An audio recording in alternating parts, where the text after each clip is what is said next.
De regreso de nuevo acá en su espacio Voz para el Cambio como ventana abierta de posibilidad. Y saber que este programa es en vivo. Hoy es martes 10 del mes de marzo. Son las 8 de la mañana. Aquí tempranito, entendiendo que Voz para el Cambio se transmite por Telecanal 28. Luego en su plataforma Éxito Visión y Telecable Dominicanos. Ustedes que están ahí en Facebook Live, en esa espera cada día temprano de lunes a viernes a las 7:30.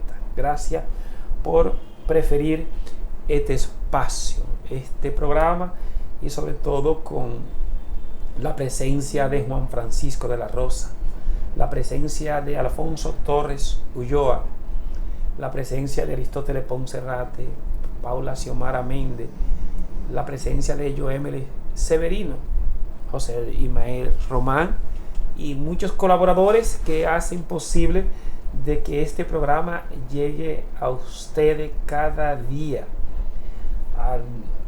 También a los dueños de esta planta televisora y sobre todo a nuestro amigo Natanael, que está en los controles, porque son gente que están atrás y uno no lo ve, pero gracias a ellos es que uno puede salir ahí en los controles, en la parte técnica. Así, Natanael, muchas gracias por esa paciencia que tiene con nosotros. Le decía al principio que Juan Francisco de la Rosa manda excusa por un compromiso laboral que tiene. Recuerden que Juan Francisco es un doctor en Derecho, es un abogado, y de eso es que vive. Entonces, a veces cuando tiene juicio, cuando tiene que ir a audiencia, a veces en la mañana, no puede estar aquí.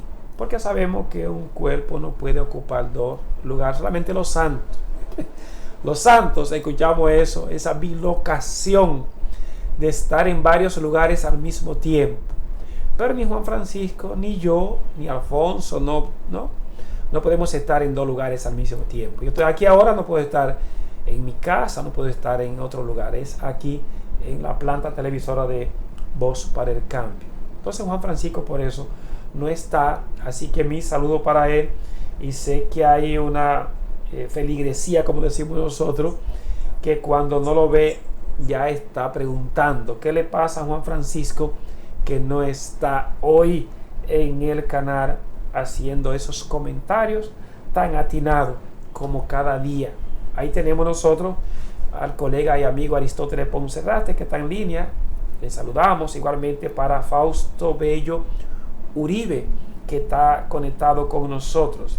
Ahí está nuestro amigo Alfonso Torres Ulloa, esperando que ya esté de regreso en Santo Domingo. Estaba en su patria chica, dígase en la zona fronteriza, en Dajabón, haciendo patria.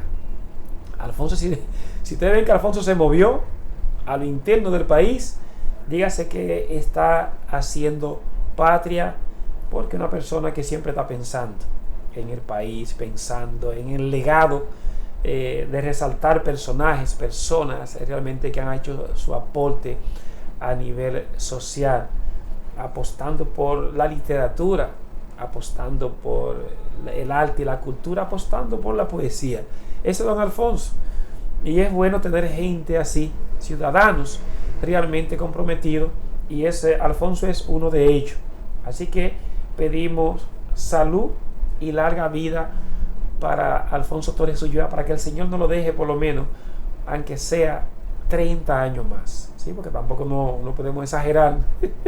30 años más, y que uno pueda también poderlo mirar con él. Así es. Mire, en medio de los conflictos que vive el mundo en este momento, a veces uno se centra, a veces nos ponemos como los caballos de carrera, que le ponen, ustedes saben, ahí en la oreja, le tapan ahí que solamente puede ver derecho, para que no sea interrumpido, no sé cuál es lo que ellos pretenden, pero parece para que no vean el ruido de la gente y de los demás animales, sino lo tienen focalizado solamente derecho, al frente, ahí van. Y a veces nosotros nos colocamos también en esa línea, nos cogemos un tema y luego no vemos otro. No hay otro tema. Aquí en el país todo es así. Cogemos un tema y ahí estamos ahí con ese tema y no hay más tema. Entonces todo eso se hace mediático. Sin embargo, el mundo sigue caminando, el mundo sigue avanzando.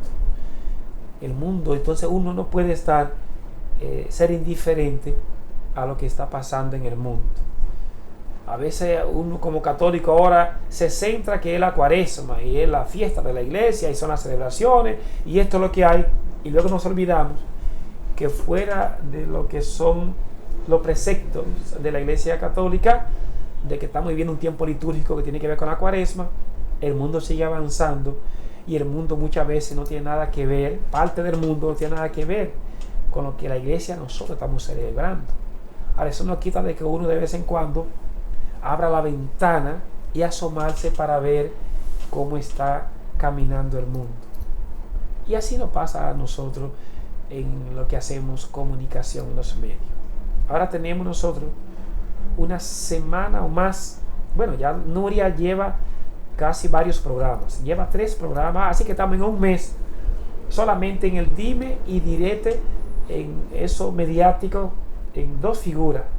En la figura de Nuria, esa gran periodista, que no le voy a quitar mérito, 40 años de trayectoria, y lo que ha pasado con el doctor Fadul, un médico que tiene simpatía, es hombre popular, es el segundo después de Cruz y Minian, de los médicos más famosos, es el personaje, estamos hablando.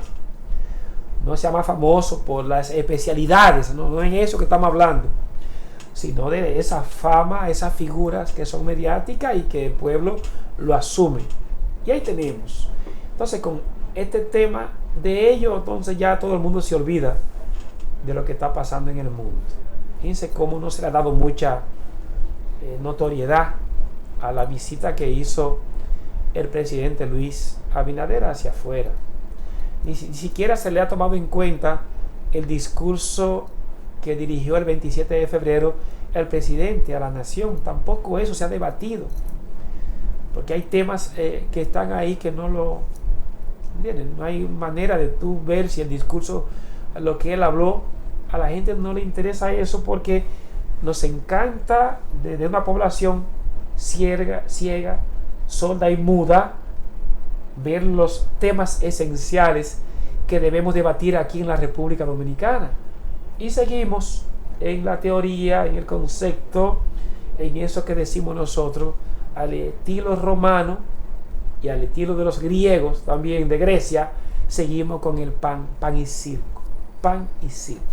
Una población que tiene casi el 80-90% más, tiene ya en sus manos lo que es tener acceso a la comunicación, al internet, y la gente se lo pasa con ese dedo.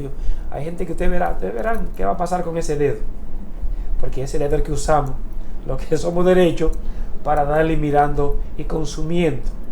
Y a veces aquello que consumimos, muchas veces el 80% no está pegado a la verdad. Entonces, ¿por qué digo todo esto como introducción? Es que ya nadie se acuerda de la guerra entre Ucrania y Rusia. Ya la gente no. Siguen todavía los conflictos en Palestina, con Israel, ahora con Hezbollah, que todo eso fronterizo ahí. Y se siguen masacrando a la gente, se están matando. Ahora estamos concentrados en el tema de Irán. Y uno no ve lo que está pasando en Perú, no sabemos lo que está pasando, que están ya en las próximas elecciones. Y nosotros no hemos tampoco mencionado, fíjense cómo en el día del domingo, antes de ayer, en el país colombiano habían elecciones, y elecciones sumamente importantes, porque estas elecciones tienen que ver con el Congreso, dígase los representantes, en este caso los senadores, y lo que aquí le llamamos nosotros diputados. Y una de las cosas que escuchábamos nosotros dentro de lo que es el gobierno que está encabezando Petro, el gobierno central, el presidente de ese país, Gustavo Petro, una de las cosas que escuchábamos de la queja, y con derecho, es que muchas de las reformas que él intentó pasar en el Congreso fueron rechazadas. ¿Y por qué fueron rechazadas? Porque la oposición tenía ventaja sobre el gobierno central, sobre el partido que encabeza Gustavo Petro. Entonces, yo le decía a algunos amigos de Colombia que hacen vida pública, vida política, son intelectuales. Yo les decía a ellos, bueno, si realmente el gobierno de Petro está haciendo un buen trabajo en ese país, entonces bueno mirar eso de que en estas elecciones intermedias, donde van a elegir a senadores y diputados, entonces si hay un buen gobierno, entonces la población debe de apoyar ese buen gobierno que estuviera ejerciendo Gustavo Petro, porque al final la oposición, según ellos, siempre le tenía bloqueado reformas realmente buenas que podría llevar ese país a cambios reales.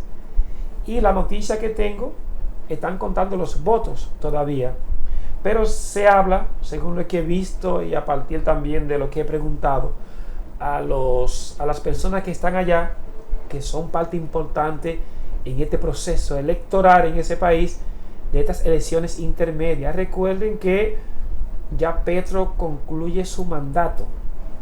Ya el mayo, fíjense que estamos en marzo, abril y mayo. Estamos hablando que en menos de 3 meses hay elecciones nuevamente en ese país. Porque ellos la tienen dividida. Están la que pasó el domingo, que son los legisladores, dígase representantes, senadores, diputados. Luego vienen estas elecciones que son para elegir nuevamente al presidente. Gustavo Petro no va, así que no hay reelección. No se reelige, ni forzó tampoco para una reelección. Es posible que si hubiese visto la posibilidad constitucional de que esté vigente una reelección, fácilmente Gustavo Petro se hubiese quedado ahí, fuera candidato. No sé si hubiese ganado, pero sí fuera candidato. Y luego entonces vendrán las elecciones donde van a elegir a los gobernadores. En Colombia eligen a los gobernadores.